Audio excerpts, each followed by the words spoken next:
All right, friends, good morning to you all. Good morning.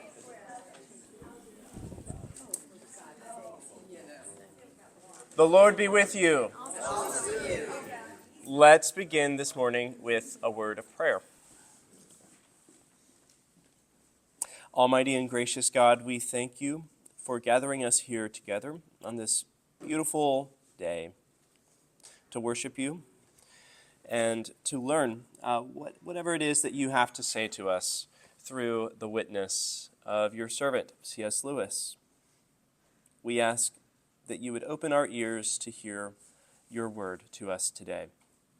And Lord, today we pray especially for peace in the whole world. We ask you this in the powerful name of Jesus. Amen. Okay, friends, it's wonderful again to be here with you all again today. I didn't scare too many of you away last time, which is good. As I promised, so just a few housekeeping things as we go forward. The first is that there are 3 handouts that have been distributed. There should be extra copies there on the back.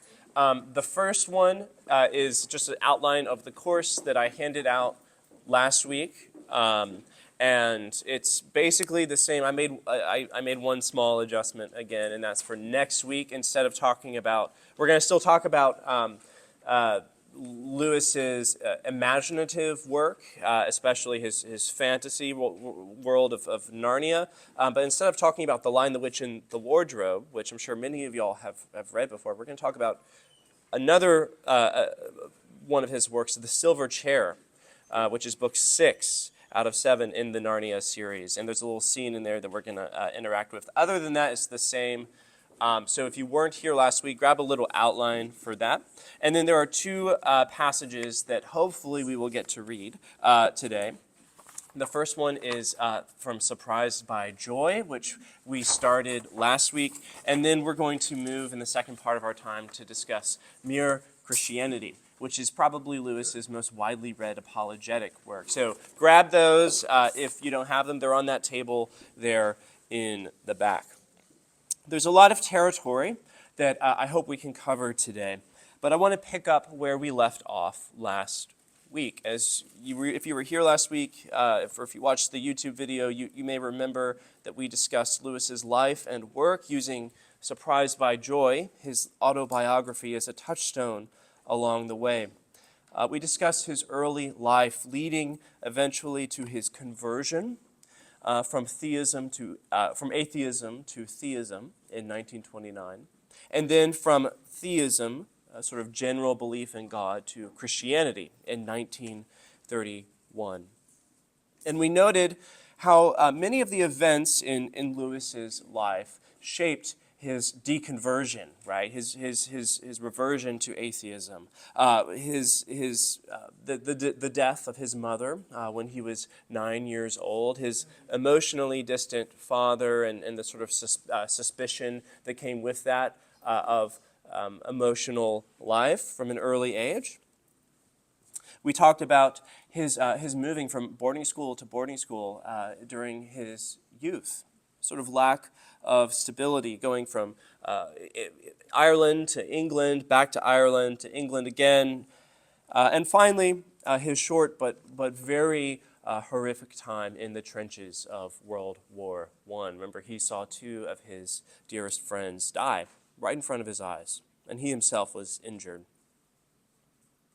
But we focus especially about how his own life was in part motivated by and punctuated by a chasing after what Lewis called joy.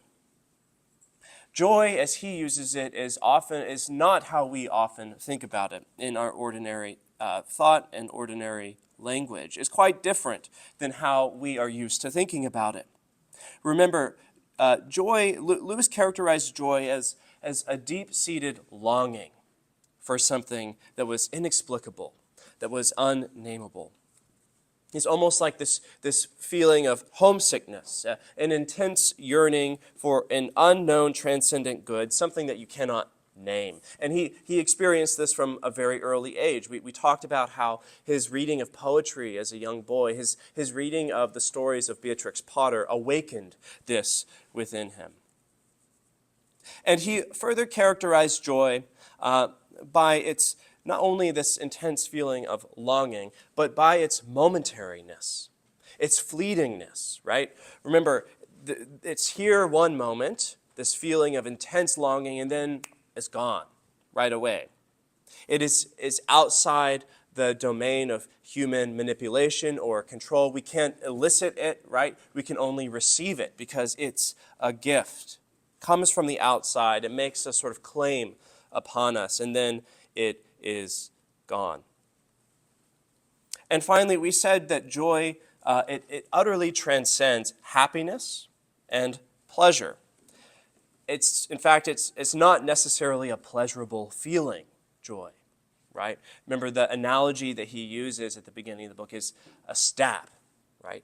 We get a stab of joy. And then we have it, and then it's gone. And Lewis writes in the book of Surprised by Joy how he searches for this feeling through his whole life. He searches for it in Greek myths. He searches for it in lines of poetry from Yeats, or he searches for it in sex, in myth, and in story. But he can never fully sort of grab onto it.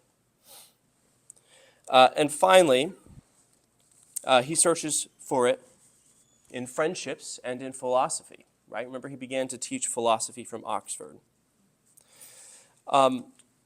It's important to see here that for Lewis, this quest for joy is an end in itself, right? Joy is not a means to some other ends.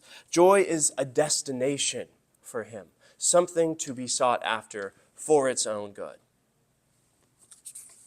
But that changes. That changes as he finally gives in and he converts to Christianity. So with that in mind, I want to read his account of his conversion from Surprised by Joy, which is this first handout. This is a long passage. We're going to jump around a little bit in it and hit sort of the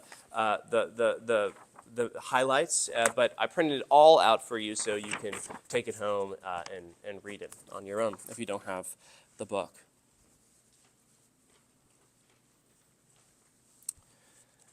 So we're going to start at the bottom of 2:19, and I'll jump around a little bit. And if it's okay, I will read this out loud just because I watched the YouTube video, and I realized if I ask y'all to read out loud, you probably can't hear it through the video, through our online viewers.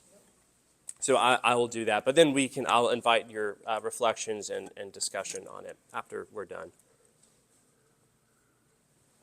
Starting at that last paragraph on 2:19. This discovery flashed a new light back on my whole life. I saw that all my waitings and watchings for joy, all my vain hopes to find some mental content on which I could, so to speak, lay my finger and say, "This is it," had been a futile attempt to contemplate the enjoyed. All that such watching and waiting could ever find would be either an image, Asgard, the Western Garden, or whatnot, or a quiver in the diaphragm. I should never have to bother again about these images or sensations. I knew now that they were merely the mental track left by the passage of joy. Not the wave, but the wave's imprint on the sand. The inherent dialectic of desire itself had, in a way, already shown me this. For all images and sensations, if idolatrously mistaken for joy itself, soon honestly confess themselves inadequate. All said in the last resort, "It is not I. I am only a reminder. Look, look. What do I remind you of?" So far, so good. But it is at the next step that awe overtakes me. There was no doubt that joy was a desire, and insofar as it was also simultaneously a good, it was also a kind of love. But a desire is not turned to itself, but to its object.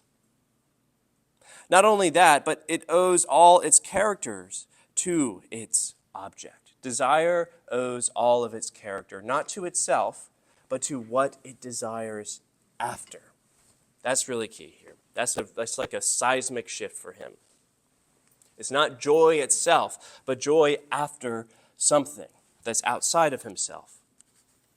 Erotic love is not like desire for food. Nay, a love for one woman differs from a love for another woman in the very same way and the very same degree as the two women differ from one another. Even our desire for one wine differs in tone from our desire for another wine.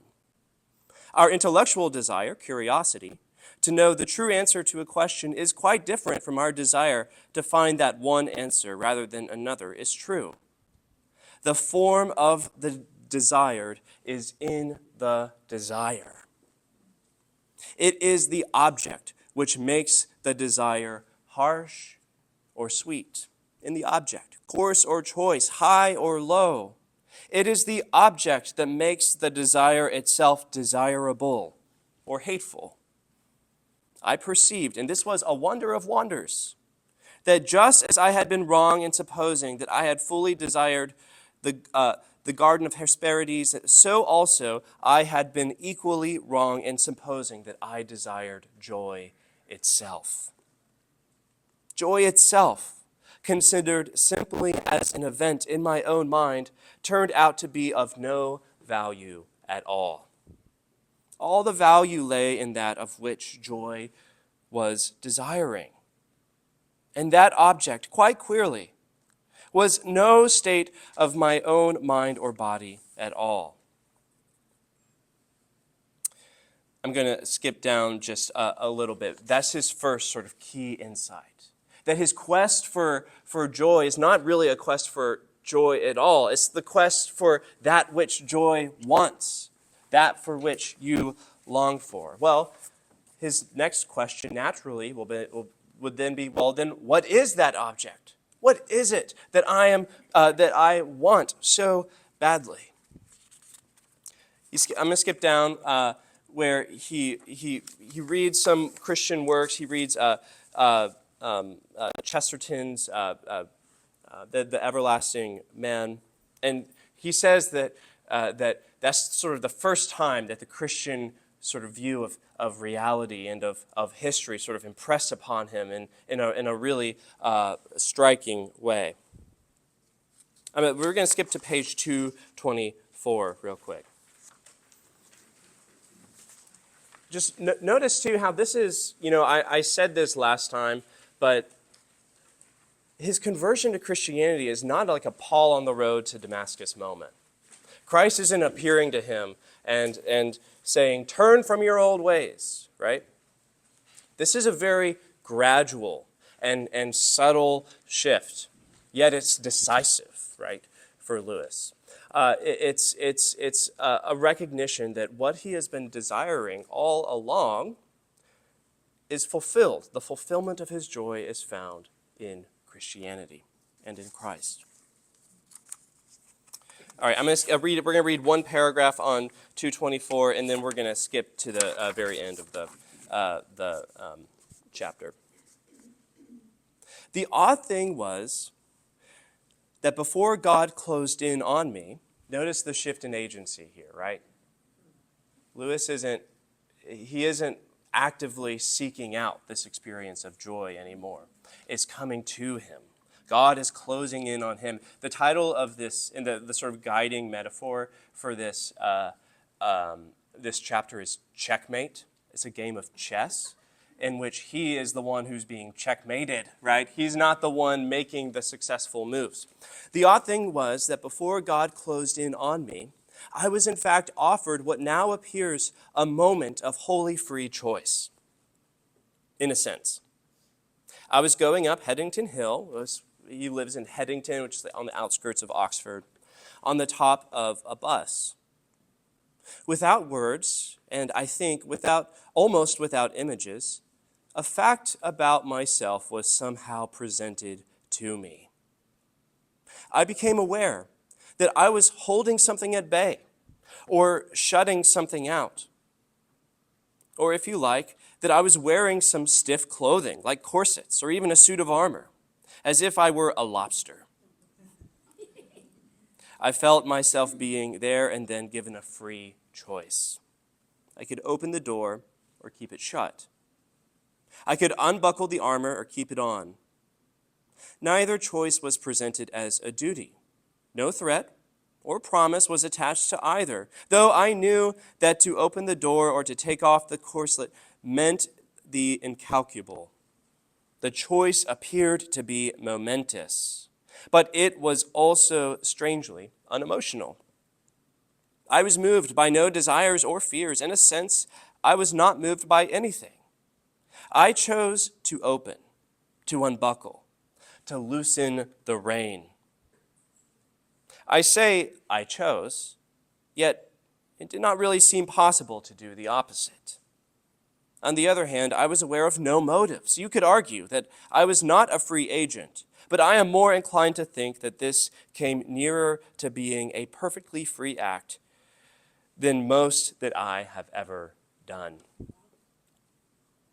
Necessity may not be the opposite of freedom, and perhaps a man is most free when, instead of producing motives, he could only say, I am what I do.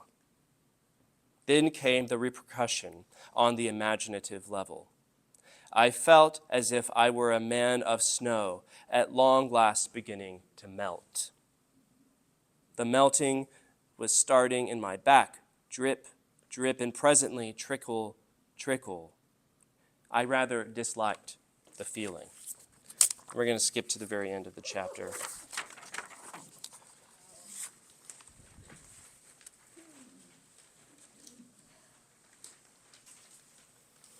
This is on 228.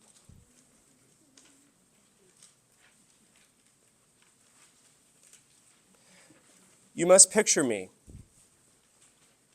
This last paragraph is fantastic. You must picture me alone in that room in Magdalen College, where he was a fellow. Night after night, feeling, whenever my mind lifted, even for a second from my work, the steady, unrelenting approach of him whom I so earnestly desired not to meet. Remember, he said earlier, I love this, he said that he didn't believe that God exists, and he was mad at God for not existing, right? It's the same sort of dynamic. That which I greatly feared had at last come upon me. In the Trinity term of 1929, I gave in and admitted that God was God, and knelt and prayed, perhaps that night, the most dejected and reluctant convert in all of England. I did not then see what is now the most shining and obvious thing, the divine humility, which will accept a convert even on such terms. The prodigal son at least walked home on his own feet. But who can duly adore that love which will open the high gates to a prodigal who is brought in kicking, struggling, resentful, and darting his eyes in every direction for a chance of escape? The words compelle entrare, compel them to come in, entrare, have been so abused by wicked men that we shudder at them. But properly understood, they plumb the depth of the divine mercy. The hardness of God is kinder than the softness of men, and his compulsion is our liberation. Okay, that was a lot. It sure was. A lot, but I hope you see the overall shape of his conversion here. He's reluctant, dejected, a reluctant and dejected convert. In his own words, he is like snow melting. I love that image, right? so badly doesn't want to come face to face with God. Even the prodigal son came in on his own 2 feet, but Lewis is not coming in on his own 2 feet. He's kicking and he's screaming. He's reluctant to admit that the object of his joy all along, from the very beginning, from his earliest days as a young boy, is that God. Okay, so I want to invite your comments and reflections on this before we move to mere Christianity. And just to ask you, at the heart of this whole book is a confusion, right? Confusing a signpost for a destination, confusing a means for an end. And I think we do this all the time, right? This is part of human nature. We confuse means for ends all the time. So my question is for you is, have you ever done that? And what woke you? What made you realize that you were doing that? Right? Because Lewis is saying it took some external agency for him to realize that this is what was happening to him all along. So invite your comments, questions along those lines, or others if you have other things to say. Yeah, go ahead. I would say my moment came. She always does that. When I realized when my life had taken a very unexpected, nasty turn. Yeah. I won't go into the details, but when I confessed my life to God, I said, I have come to the end of me. Yeah. And that pretty much summed up, I tried everything else, and I'd run away, and Yeah. then in 1992, I accepted Christ in my life and never looked back. But realizing my best efforts had failed was the key. Yeah, I will agree with that. I had a similar scenario wherein I said, well, I've tried everything else. Nothing's working. Well, how about this one, right? And that was the answer for me as well. And it seems like so many, I always have been a circle manager, and I always thought that somebody I knew that was really smart would have an answer. So I would frequently ask people, who were learned in some subject or the other. And I found out that the problems in adult life are just too big for anybody but God. Betsy, go ahead. Jason, I think everybody has a different road to conversion or interesting story. Yeah. And mine's a little different because I was brought up, raised and baptized and everything in the church, high cathedral and so on. And I never found any issues at all, even when I was very small, with believing in God and Jesus Christ. In fact, I was very into it and inquiring even at 4 years old. But then when I was 22, there was a terrible incident in my life, and my sister was killed on her horse. I found her in the field, and she died in my arms. And it was snowing, it was windy, there was no one there, no one knew where we were.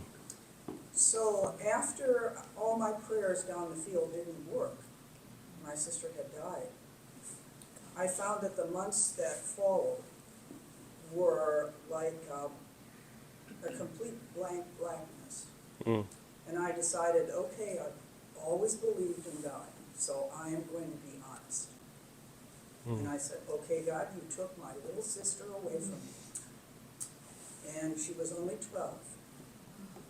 And I said, first of all, I hate you, because you said I could be honest, so I'm being honest. I said, second of all, I don't want to believe in you anymore. And third of all, if you do exist, please find a way to come back to me. And the amazing thing was that over the next couple of years, all kinds of things opened up and came to me that were not anything to do with my struggling or working. And I could not see it in any other way, and my faith came right back to me, just as it was in my early childhood. So that's a kind of a different conversion experience. Yeah, wow. That's beautiful, Betsy. Thank you for sharing that. I think that maps on pretty well to what Lewis is saying is that the final step in his conversion is not anything that he's seeking after. It's a surrender. It's a defeat, right? He is being defeated by God, and yet that's his liberation, right? That's the freest choice that he's ever made, he says. It's a non-triumphant conversion story. And this, if you the longer you think about it, this happens all the time with the saints in Christian history. Saint Augustine, if you ever read the Confessions, I talked a little bit about it last time. The opening line of the Confessions: "O Lord, you have made us for yourself, and our hearts are restless until they find their rest in you." Augustine's whole life, Lewis's whole life, exemplifies this kind of restlessness of the heart. And yet, God's grace operates through that restlessness, through that seeking, that intense longing to find its rest in God. And Augustine, Lewis, they don't recognize that in the moment. It's only after the fact that they can look back upon their whole life and see that. Yes? I have a question. Yeah. At the beginning, he explicitly disavows any similarity to Augustine. I think he's being humble when he does that. Is that why? Yeah. I was wondering about that, because he says, I'm not writing a spiritual autobiography like Augustine, and then he does. Yeah, that's right. I've thought about that. I think that he doesn't want people to make the comparison because, that's dangerous, comparing oneself to St. Augustine, who is one of the most brilliant Christian theologians ever. But Augustine wrote the first, spiritual autobiography. Every attempt at doing this is kind of rehashing very similar themes, in my view. But he doesn't want people to make that comparison for whatever reason. Okay. With that in mind, can we move on to mere Christianity, which is actually what we're supposed to be talking about today? I never want to to suppress any discussion for the sake of moving through a lot of material, but there is a lot of material here. Just add another date. Okay, I can add another date. We can look into that. Okay, so mere Christianity. As I said at the beginning, mere Christianity is probably his most widely read piece of apologetics. I would not be surprised if many of you have read it before, and we find Lewis in a very different register here than in Surprised by Hope. He's not reflecting on his early life. He is thinking about the central points of the Christian faith and presenting them in an eminently accessible way to each and every one of us.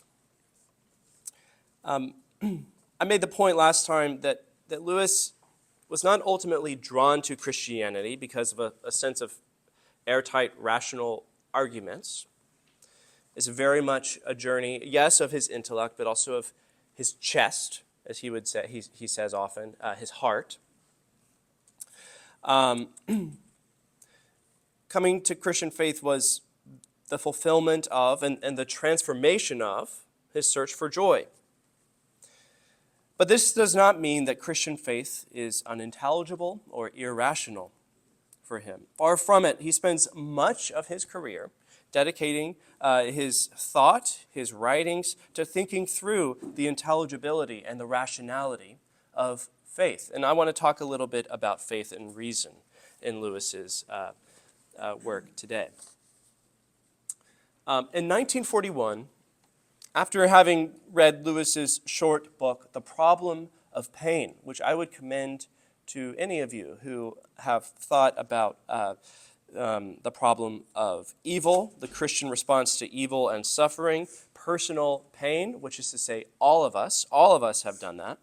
I would commend it to you. In 1941, after having read that book, the director of religious broadcasting at the BBC, James Welch, wrote to Lewis, asking if he would consider broadcasting a series of talks to the English nation on the subject of the Christian faith.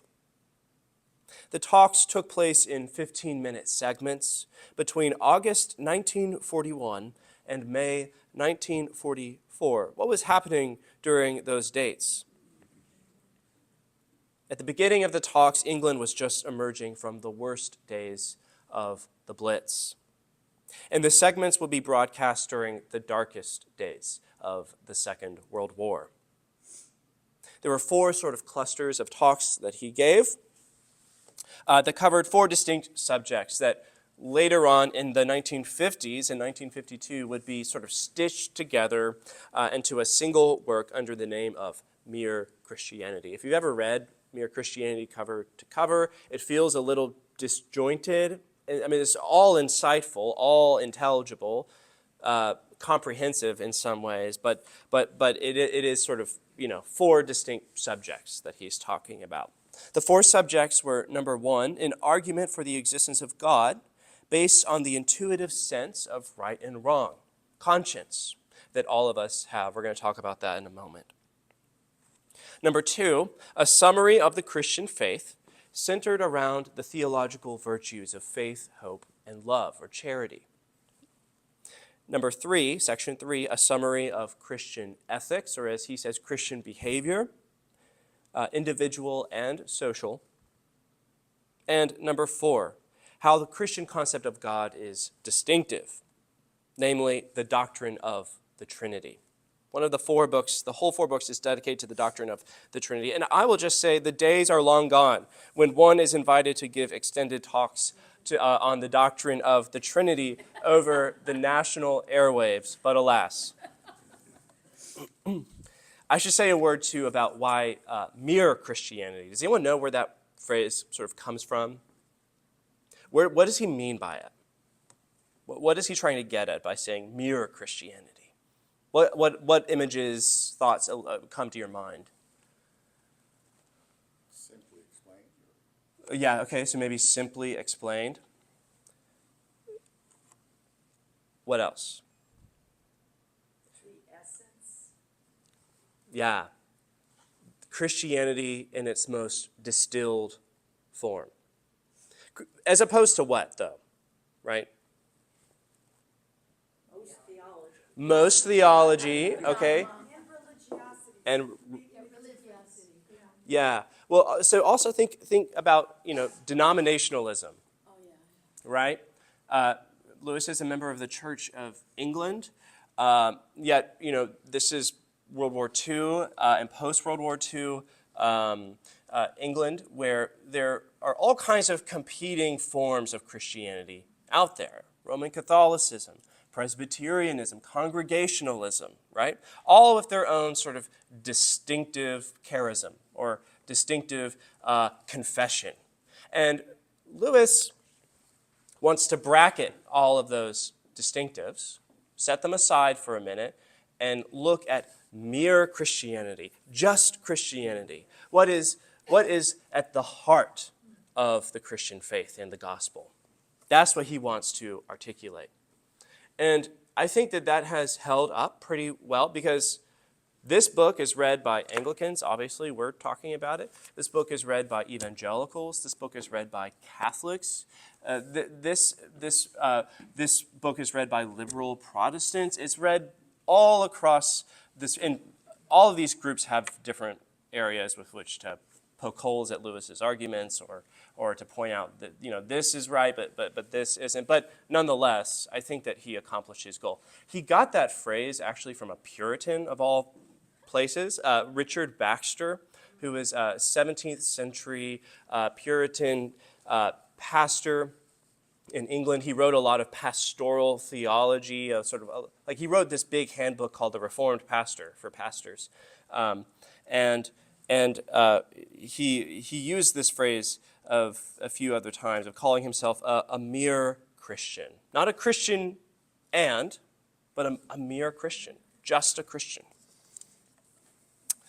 Okay, so Lewis is giving these talks over the airwaves, and it's important to remember who he's talking to. He's talking to a skeptical but culturally Christian England, right? Think about it. London is being bombed. Families are left left and right are losing their sons on the European continent. Civilization itself feels fragile. It's being torn apart at the seams. The future is uncertain. Given that situation, where would Lewis begin a case for Christianity? Would he begin by looking at scientific evidence for the existence of God, when that is increasingly dubious amongst the populace? No. He begins in all places with an appeal to our shared and deep-seated intuition of rightness and wrongness. Rightness and wrongness. Mere Christianity opens with Lewis asking us to imagine two people in the midst of a heated disagreement. As many of y'all know, I have a 2-year-old and a 5-year-old. And as you can imagine, disagreements happen all the time in our house. And lately, our 5-year-old has really become interested in board games and card games. We love to play Uno. And oftentimes, what will happen is we'll be in the midst of the game of Uno, which our 2-year-old doesn't really understand. Our 5-year-old has a sense of the rules, what is acceptable and what's not acceptable in the game. You know, you lay down a card that has the same number as the previous card or is of the same color. Or if you really hate your opponent, you put down one of those terrible wild cards where you have to draw 4 cards. And she loves this game. But our 2-year-old doesn't really understand it, but he feels very left out if we play without him. So we always invite him to play. He plays on our team, right? And we let him put down a card every once in a while. But oftentimes he'll put down a card that is not allowed to be played, right?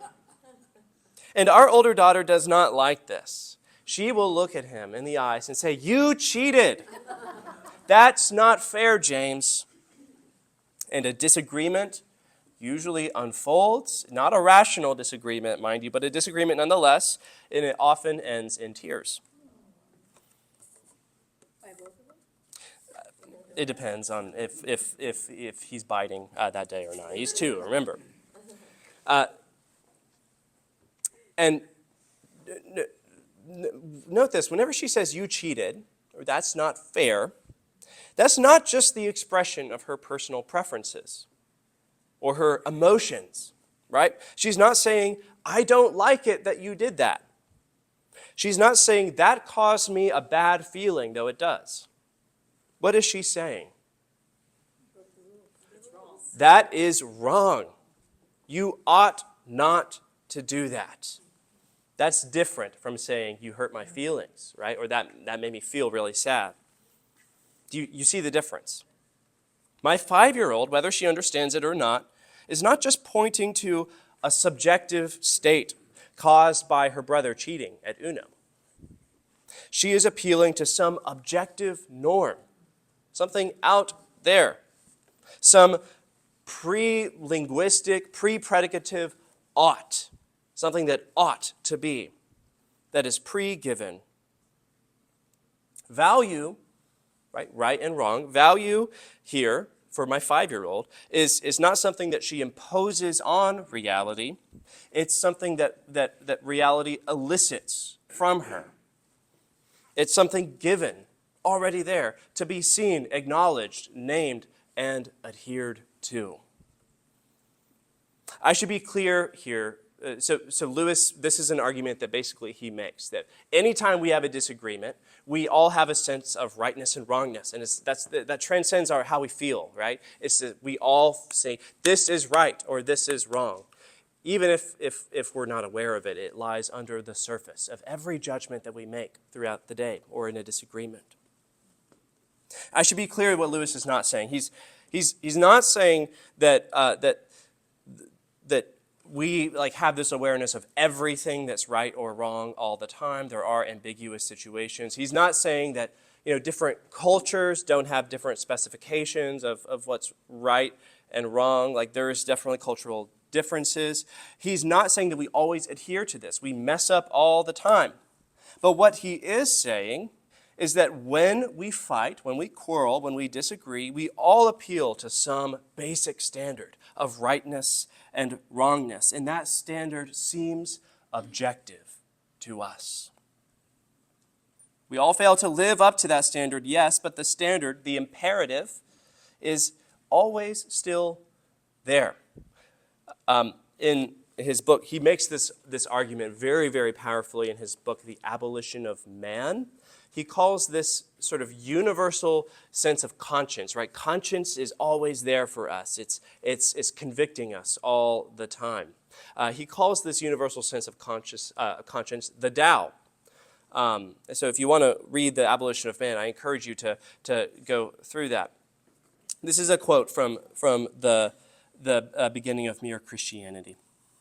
This law was called the law of nature, or natural law, because people thought that everyone knew it by nature and did not need to be taught it. They did not mean, of course, that you might not find an odd individual here and there who did not know it, just as you find a few people who are colorblind or have no ear for a tune. But taking the human race as a whole, they thought that the human idea of decent behavior, right? This is things as simple as treating our neighbor, the person next to us, with a sense of value, right? Goodness. They thought that the idea of decent behavior was obvious to everyone. And I believe they were right. If they were not, then all the things we said about the war, remember, this is happening as right in the aftermath of the Blitz, right? All the things that we said about the war were nonsense. What was the sense in saying the enemy were in the wrong, unless right is a real thing, which the Nazis at bottom knew as well as we did and ought to have practiced? If they had no notion of what we mean by right, then though we might still have had to fight them, we could no more have blamed them for that than the color of their hair. You see what he's saying? He's saying if we have a real reason to say the Nazis are wrong, then we have to have some objective sense of right. This is really important when Europe is confronted with, a loss of appeal to objective power, right? Rightness and wrongness is not just an expression of power, the will to power. Lewis then asks that if we affirm objective value, what's the next question that we should ask about it? Is how did it get there? Where does it come from? The most reasonable explanation, he says, is that there is a mind with a capital M, a mind behind the moral structure of reality. The presence of the law, which we all presuppose in our everyday speech, all the time actually. The presence of a law, not just for toddlers but for adults, suggests the existence of a lawgiver, someone who gives the law. This is what he says. If there was a controlling power outside the universe, it could not give how itself to us. One of the facts inside the universe. Sorry, I messed up in my notes. It could not see itself. It could not give itself to us as one of the facts inside the universe.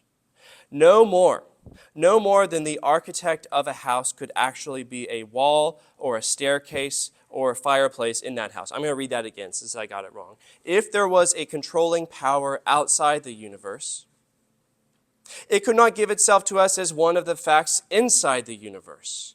No more than the architect of a house could actually be a wall or staircase or fireplace in the house. The only way in which we could expect it to show itself would be inside ourselves as an influence or a command trying to get us to behave in a certain way. And that is just what we do find inside ourselves. So he says this feeling of conscience that we all have, rightness and wrongness, that we go about and operating daily, that suggests that there is some power outside the universe from which it comes, influencing us. Now, does this get him to the idea of the Christian God? does it? No. No, it doesn't, right? Christianity makes more claims than just saying there's this power outside the universe that's the source of rightness and wrongness. Lewis thinks that's an important claim, but it's not the whole thing. But that's where he begins, and that's really important to see, right? So with that in mind, what we're going to do is we're going to see how he bridges the gap. We get from this idea of God, right? God exists, God is there, to the claims of the Christian faith. And this is what later scholars have called Lewis's trilemma, right? What's a dilemma, right? It's when you have two options and you're forced to pick between them. A trilemma is when there's three options, right? And you're forced to pick between them. And this is when he begins talking about Jesus. So let's look at this passage from Mere Christianity. The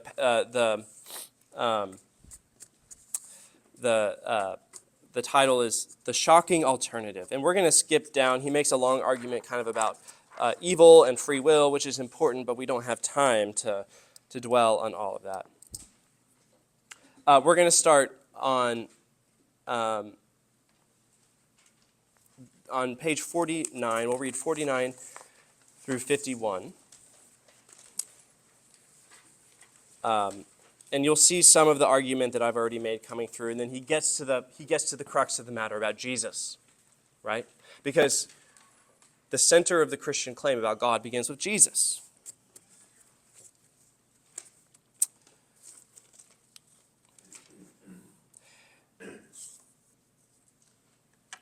The reason why it can never succeed is this.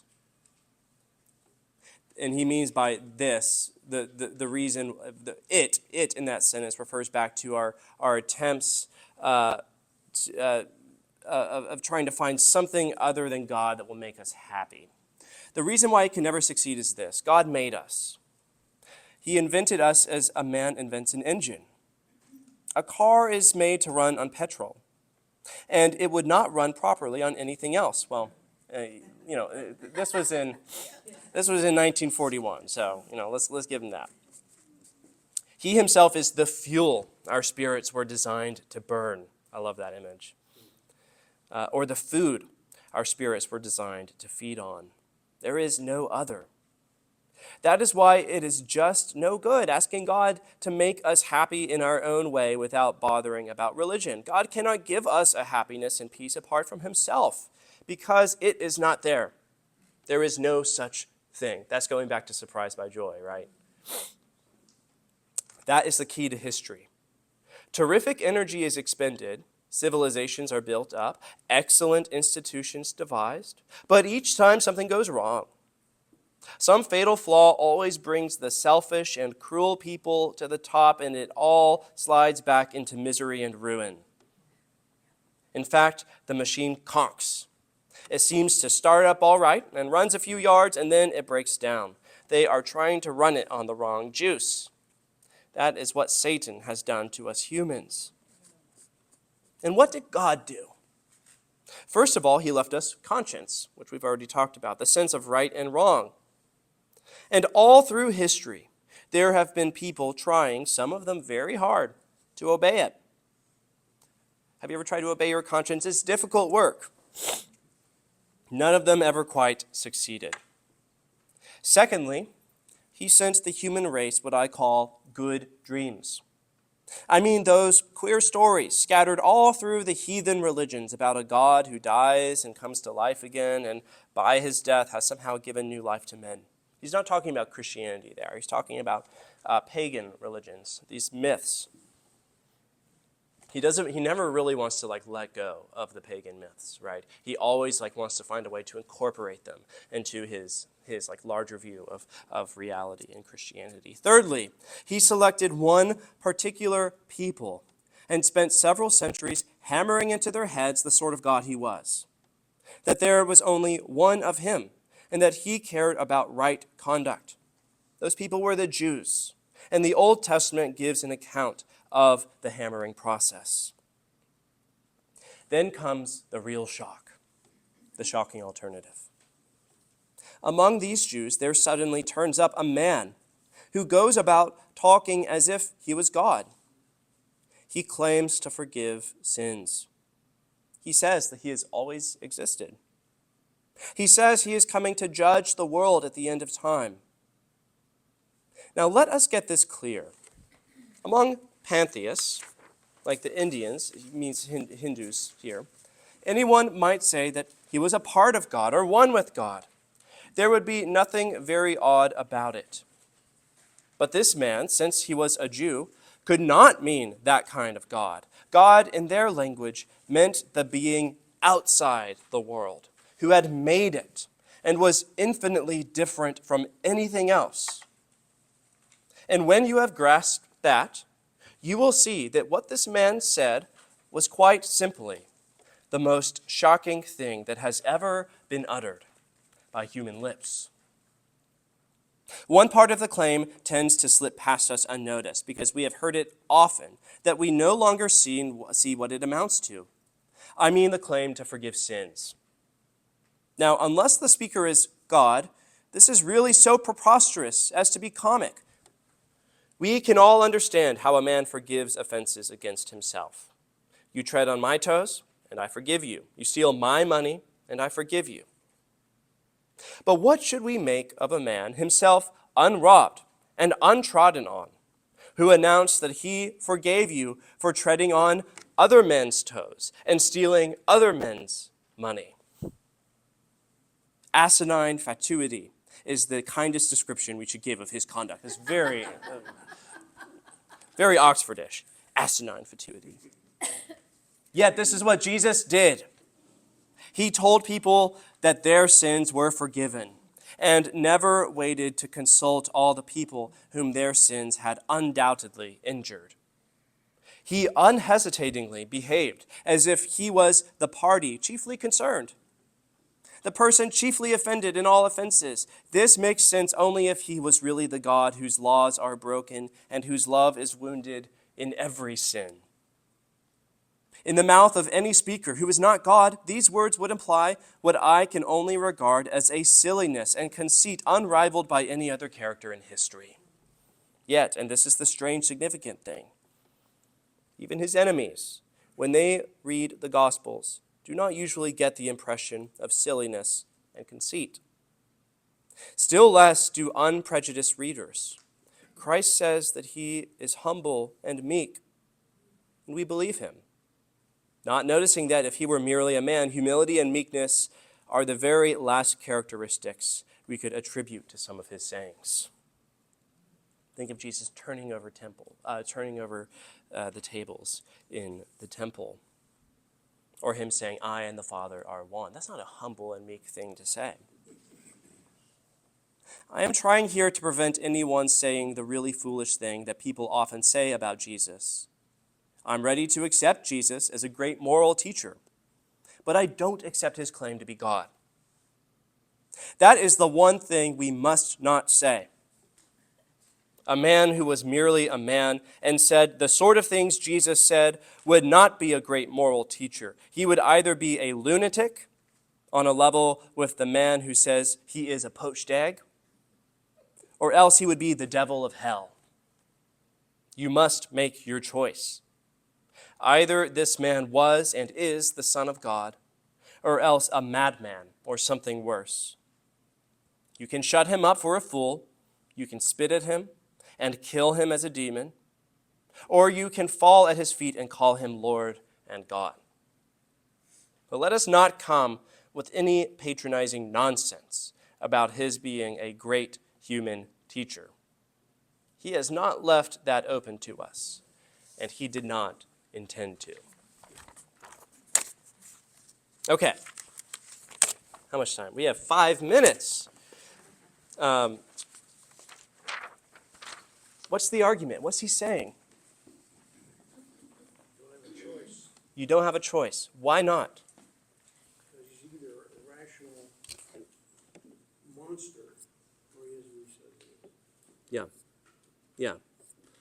Well, in that case, We do have a choice. we do have a choice. Yeah, we do have a choice. But what are our options? He puts this in a kind of pithy way later in the book.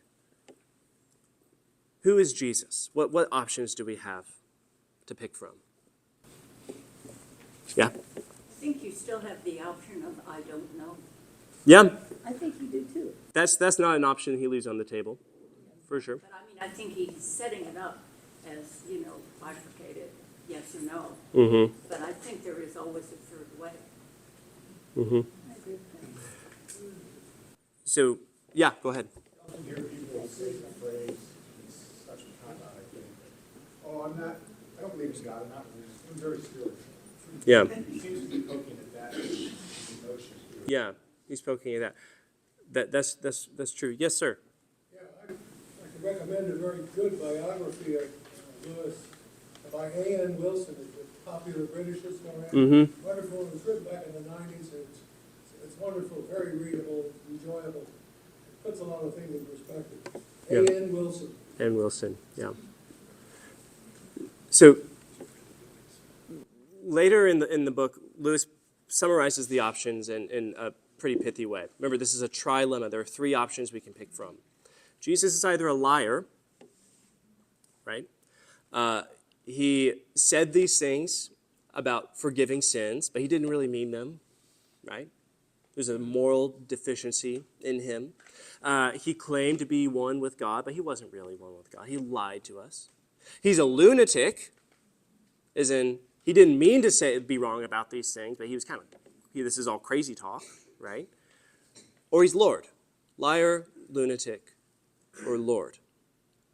And that's what Lewis wants us to see, is that we have to affirm when we approach Jesus and we read the Gospels and we see the kinds of things that he does, forgiving sins. That is unthinkable. Forgiving things that other people did against other people. Not against you, against other people, right? Jesus forgives sins. So either he has the authority to do that, or he's lying about it, or he's crazy to think that he can do it. Lewis wants, and people have poked holes in this argument, like in the years since, but remember that he's talking to a kind of not completely post-Christian society, but a society that's on its way to post-Christianity. And he wants to force them to really confront the Jesus that they encounter in the Gospels and say, well, am I willing to say that he was lying about it all? That's a big assumption to bring. Am I willing to say that he was crazy? Well, how many people have followed him? How many of the brightest thinkers in the 2 millennia that have followed have followed him? Could it really be missing something?